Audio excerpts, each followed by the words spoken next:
Alright. Who was Mark Twain? Now R2D2 turning on.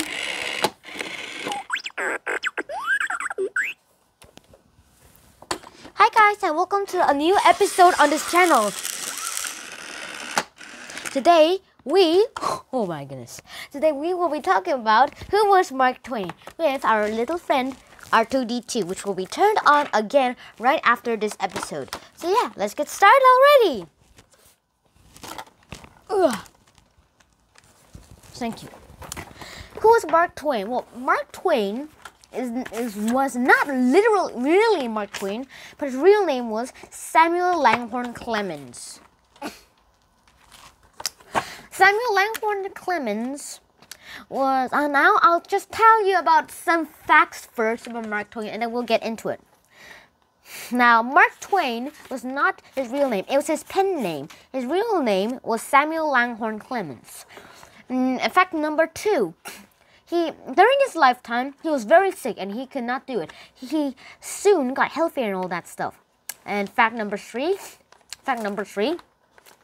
He lived in a place near water, so he drowned almost 9 times. I guess he learned by the 9th time. 4. Mark Twain got his pen name from being by a captain boat. When waters are safe, some people say Mark Twain, and that's where he got his pen name, Mark Twain. Now, the last juiciest fact, number 5. Now, Halley's Comet is a comet that appears every 25 years. Every 25 years. Ooh! 26 years. And Mark Twain was born with Halley's Comet. Then, later, when he died in 1910, he predicted that he will be dead on the day when Halley's Comet is done. And surprisingly, he died in 1910, and then right after his death, Halley's Comet fell. Woo! So interesting, huh? Very juicy too. Now, that's all the facts about Mark Twain, but there are more facts here. Mark Twain was also the author of The Adventures of Tom Sawyer and The Adventures of Huckleberry Finn, or even some of these short stories in this book. I'll get the book. This book is the whole complete short stories of Mark Twain. I'm still really not halfway still there yet, but I'm about to. And in this, it's about 700 pages. Actually, 800 pages. 800 pages, which is 814 pages. That is a lot. And this is all the short stories of Mark Twain, such as The Notorious Dripping Frog of Calaveras County, Cannibalism in the Cars, A Day in Nigeria, The Death Disc, and The Mysterious Stranger. I'm still far away here. And these are all of his short stories, which is so long in fact. And now I have to say that all of his stories, including his short stories here, are not pretty bad. Even though sometimes people get bored and all that stuff if they try to watch some of his stuff.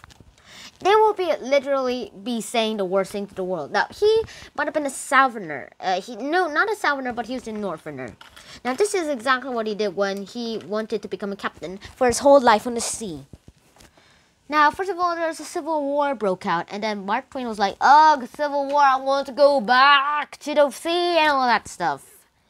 And then Mark Twain had to join his friends as being rebels against the Union. Missouri, which is where Mark Twain was living back then, was a slave state, but did not secede from the Union.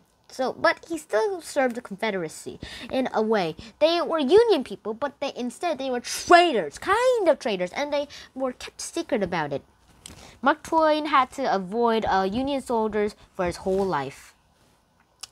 And that was exactly what happened for his whole life. And then nobody knew he was a Confederate soldier until now.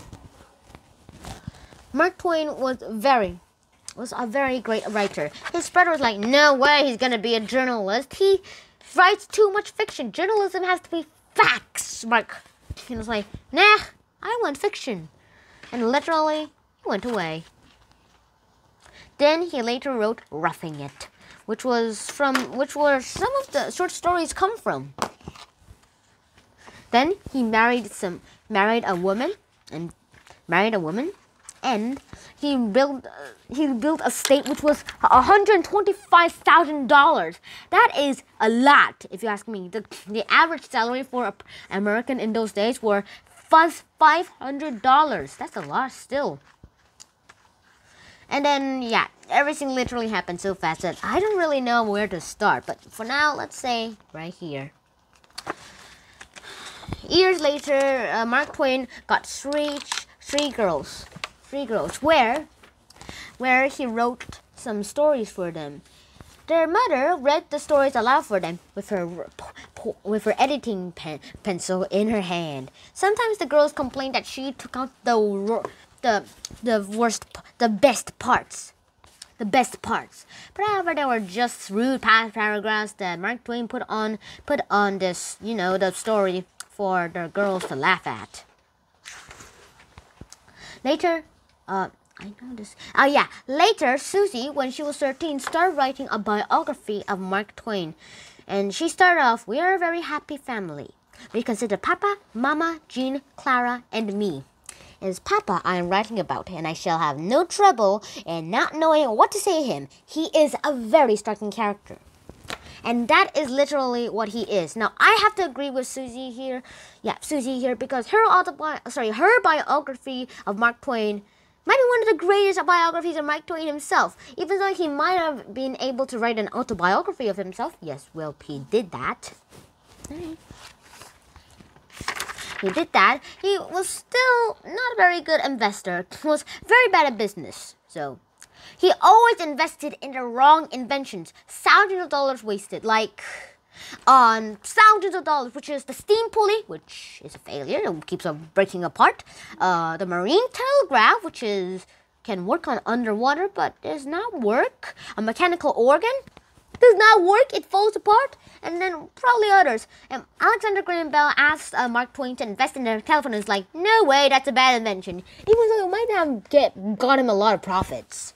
And the worst of bad investments of Mark Twain was the page typewriter. It was able to do all the typewriting by itself and millions of typewriting. But however, some parts were stuff. It does not work properly and it falls off too easily. These were some of the inventions of his time. The typewriter, the telephone, the light bulb, first skyscraper,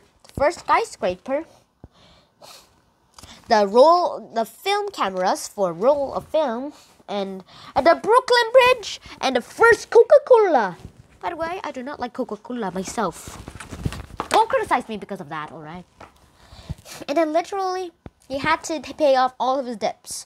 And one of his first ones was the personal collections of Joan of Arc. And that's literally what I mean here. Joan of Arc by Mark Twain. And then he wrote his last travel book, Following the Equator. Susie died months before the family reunion could even start. Mark Twain was petrified, and he was literally not so cool. Only him and Mark Twain himself and one of his daughters survived. And then 1 year before his death in 1909, he said, "I was born with Halley's Comet and it will come back next year. I think I'll die with it." And in 1910, he died. And then before he died, Halley's Comet streaked across the sky. That was a coincidence, eh? So yeah, he was born with Halley's Comet and then he died with Halley's Comet. That was a very good sign. And the lifetime of Mark Twain was on it. So yeah, I hope you enjoyed this episode as much as I did. Please like, share, and subscribe to the channel if you haven't already. And I have one question before I leave. What do you think of Mark Twain's life was? Write down in the comments below if he had a very personal life or any of your feelings that Mark Twain had. So yeah, I'll see you in the next episode. Shinhan out. Peace! And R2-D2 is supposed to be turned on.